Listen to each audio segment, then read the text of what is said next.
Welcome back to Ireland AM. Our next guest has given us smash hits, sensational soaps, and now a sinister stage production. She is in Ireland playing the disturbing character Hedy in the new stage production of Single White Female. Welcome to the show, Kym Marsh. Good morning to you. Hello. Thank you. Thanks for having me. Great to have you here in Ireland. How are you? How are you finding it? Good, thank you. Yeah, it's always lovely to be back here. So you're here for the new production of Single White. You've been on tour for a long time, but it's a stage production of what is a bit of a classic film. What was the premise of the movie? So, for people that remember the film, obviously it was a story of obsession, basically, wasn't it? And it was about a woman who becomes completely obsessed with another woman and her life, and almost tries to take over that life.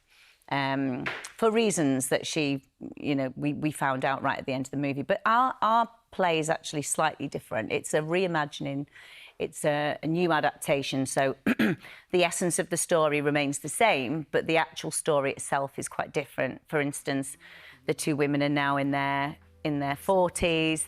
There's a child involved in this one. Ali has a child. And of course, we brought it up to date in the use of social media as well, because obviously, imagine that movie now, and then, someone stalking your life and wanting to take over your life. She'd find it so much easier now, wouldn't she, with the world of social media as well. So, where you are, what you're doing, everything about your family, exactly. it would be so much easier. Yeah. Because, that film, it was so iconic, and I think everyone remembers the stiletto. Okay, I'll just say the stiletto. Is the stiletto involved? The stiletto is involved. Oh, my God. It is. But you play Hedy, who's trying to take over the life. Yes, correct, yeah. I love it.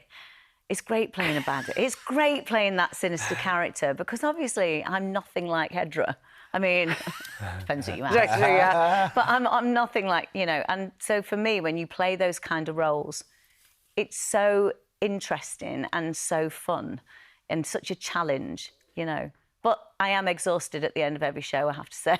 You must be. Yeah, because you're going, this is the end of 3 months on tour at the minute. It's a long tour.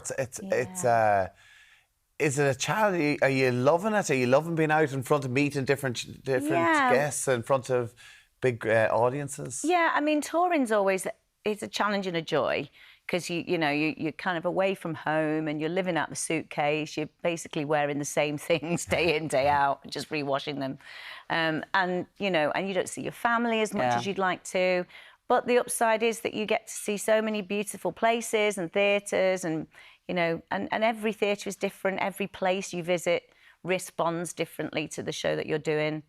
But yeah, so we've got another 3 months to go after this. So, wow. I'm just looking at you there. There's Lisa Faulkner, and there's you with your blonde wig, turning into Lisa Faulkner, because that's what happened. You literally tried to become this woman whose life that you want. And we see Lisa every year on Virgin Media 2 at the weekend. She's doing her cooking in her kitchen and all that kind of stuff. How are you getting on? Because it's intense. It's really intense. I absolutely adore that woman. She has fast become one of my greatest friends. We will be close forever. I mean, you are thrown into this situation where you're all kind of together and you're in this kind of, bubble. And Lisa and I obviously have to work very closely. It actually makes it easier that we like each other so much for me to be horrible to her in the show. You are so horrible to her. Really horrible to her. She is. How are you finding it being away from home? Because, as you said, 3 months on tour at the minute, another 3 months to go. You've got 3 kids, is that right? So 2 of them are a bit more grown up. Yeah, with kids of their own. So have they? I've got 4 grandchildren now as well. So wow. Okay. And when the grandkids, how's the young one? Your daughter? My 15-year-old. She's gorgeous, but she's a challenge, shall we say. They are, aren't they, at that age? They're all a bit of a challenge. And I always feel like teenage girls, there's always that thing, isn't there? Mothers and daughters and all that. But yeah, she's great. She's my best friend, and then she sees me as her best friend 1 minute and then her enemy at the next. Yeah. So, but I miss them.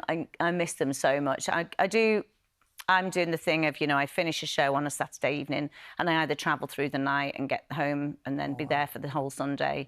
So we get 2 days off, Sunday, Monday, but I'm making sure I'm getting back all the time, so. Because it's interesting, before, like, we'd also know, like, listen, we know you're from so many things, but we have to give a shout out to Coronation Street. Like, when you got to do such an iconic show for so long, because Kym, you transferred from reality TV into a part of our everyday life so well.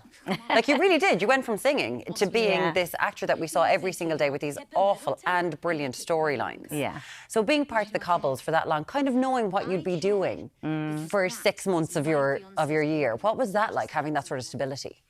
Oh, it was great. I mean, I'm so grateful for my time at Corrie. I think I learnt so much while I was there as well, made so many great friends, and, really that's where I kind of forged my career, really, to date. And I had the best time, and it was so lovely. It was nice to have that kind of stability of being at home, and so when I was leaving, everyone was kind of like, "Are you crazy? Like, why are you leaving? Like, what? You've got everything." But I think at that point had only ever experienced playing that one character really, and I wanted to go out and experience other things and have some other challenges, but. I will forever love that show. It's amazing, the transition, to go from, as you say, reality television, Hearsay, which was such a huge show at the time. You were a mum with 2 young kids at the time, which had its own challenge. Yeah. To then to go to the Cobbles. Like, had you done drama? Was acting something that you'd always wanted? Because obviously singing was a huge strength of yours. Yeah, I mean, I for as long as I can remember, I'd be about 3 or 4 just doing shows in the living room to my parents and anyone that would watch, basically. Yeah. It was always kind of my desire to be able to perform in whatever capacity that was. And when I was at school, I would do all the school plays, and I was very involved in the drama side of things there. But I didn't actually go to college or uni or anything like that to study drama.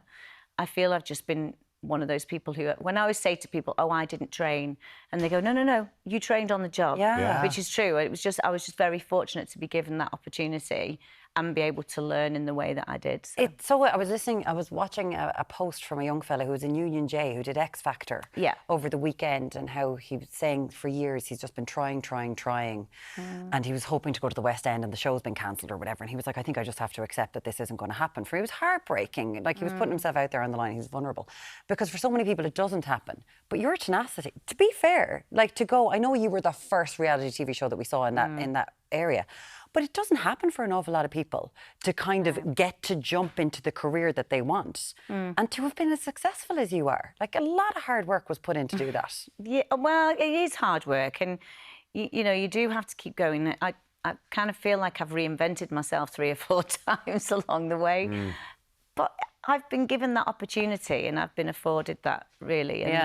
And, but I have worked hard, but at the same time, I have been given so many great chances and opportunities. But to break the mould is one thing, like to get those opportunities, but you have to put yourself out there. Like, stepping away from would be very easy to stay in Corrie for the next decade. Yeah. But you're obviously fairly ambitious. You obviously have something you always want to achieve. Yeah, I think so. I think I've always had that kind of drive, really, even from being a very, very young child. I always had that dream. I used to tell my mum that I was going to be a pop star, and this was kind of what I was going to do with my life. And obviously I kept going and kept going and kept going, and I ended up being a part of Hearsay, which was then the stepping stone into everything else that I've done. So we've been looking at, there you are there, of course. Love watching that. That hair. God, I was so obsessed. Still just sitting ahead, doesn't that song? Pure and simple, absolutely, forever. But you haven't changed, which is just amazing. You know the way with America's Next Top Model now, they've got the documentary on Netflix and everyone's re-watching it with different eyes. That happens to Hearsay every couple of years. Yeah, because the clips re-emerge. Yeah, they do. About how you were treated. Yeah, they do. Usually the one of Nigel telling me that I'm fat, which is the one that seems to be the thing that... I mean, you just wouldn't get away with doing that in this day and age, would you? You were like a size 8, 10, was it? I was a size 10. Oh, my God, awful. And a young girl, and anyway, it was one of those moments that I think people will remember, for quite a long time. I think Nigel Lithgow's all right. He's gone on to have a grand old career himself. He has indeed, yeah. And what about, you keep in touch, don't you?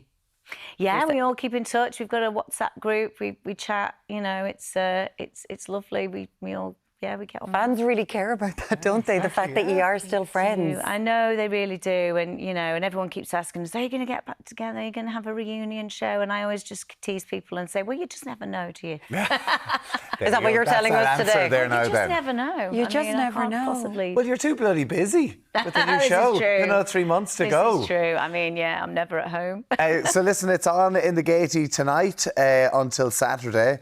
Listen, for people who are watching now this morning, like who would have watched the movie, is it the exact same what we're going to get? Is the new story? Do you, like, the baddie must be an exciting one. Yeah, so the essence is very much the same. You're still getting that side of Hedy that you get in the movie, but don't come expecting to see the exact original because you won't see that. It's a whole new reimagining, but there will be jump scares and there will also be a lot of laughs. So, Which you want. There'll also be a stiletto. will. That's all I care about in this thing. It's frightening the life out of me. Tickets are on gaietytheatre.ie if you want more information about Single White Female. Thank you so much, Kym Marsh, for joining us. Best of luck with the show. Thank you. Thanks a million. Cheers.